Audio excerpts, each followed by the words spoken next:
আমার আজকে ভীষণ ভালো লাগছে অ্যাওয়ার্ড পেয়ে, কারণ আমি এ যাবৎকাল যতগুলো অ্যাওয়ার্ড পেয়েছি সবগুলো অ্যাওয়ার্ড আমি একজন নৃত্যশিল্পী হিসেবে পেয়েছিলাম, কিন্তু আজকের অ্যাওয়ার্ডটাই আমি পেয়েছি একজন অভিনেত্রী হিসেবে। আজকে এটা আমার প্রথম অ্যাওয়ার্ড, এবং অ্যাওয়ার্ড মানেই একটা অর্জন।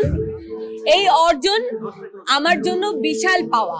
মানে একজন এর জন্য দায়ী আমি ডেফিনেটলি বলবো অর্গানাইজাররা, যারা অ্যাওয়ার্ড দিচ্ছে তারাই দায়ী, এবং তারা কি কারণে অ্যাওয়ার্ড দিচ্ছে তারাই এগুলা সমাজকে তারাই এগুলোর জন্য দিবে, জবাবদিহি করবে। আর এই কারণেই তো আমার বিরক্তি, এই কারণেই আমি অ্যাওয়ার্ড শো গুলোতে যাই না। আজকে আমি অ্যাওয়ার্ড শোতে আসছি, আমি আগেই বলেছি যে এটা আমার ছোটবেলার বন্ধুর অ্যাওয়ার্ড শো, এবং এই শোতে রানওয়েতে যে কোরিওগ্রাফি করছে সে অনেক সিনিয়র, রুমা আপু।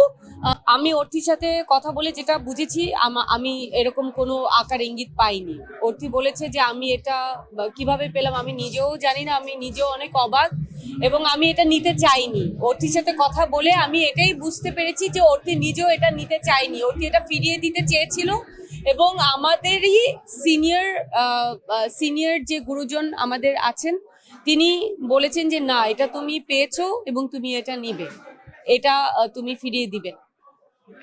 গিভ এন্ড টেকের ব্যাপারগুলো আসলে অনেক ভিতরকার ব্যাপার, তো এগুলো আমি এগুলোর মধ্যে থাকিও না, আমি জানিও না।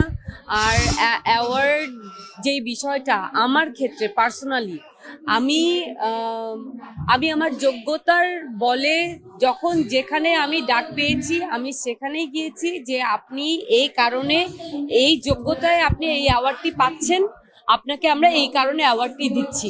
আমি যেখানে ইনভাইটেশন পেয়েছি আমি সেখানে গিয়েছি, সেখান থেকে আমি অ্যাওয়ার্ড গ্রহণ করেছি। সো এই যে গিভ অ্যান্ড টেকের যে ব্যাপারটা, এ বিষয়ে আমি জানিও না, আমার ধারণাও নেই, তাই আমি এ বিষয়ে কিছু বলতে পারছি না। আমার আগামীতে সালাউদ্দিন লাবলু ভাইয়ের ফুলগাঁও নাটকটি আসছে। আপাতত আমি ওই নাটকের কাজটি শেষ করেছি।